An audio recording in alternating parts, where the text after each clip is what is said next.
Today, my topic is about kindness.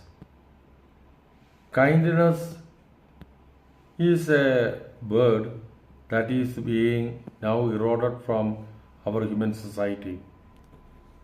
We have to bring back that kindness into our society. From ancient civilizations, every civilization has done this act. Mainly, it encourages our own well being and that too of others also. Even modern science has accepted it and says that certain chemicals are produced from our body. It is even now said by many persons as helpers high.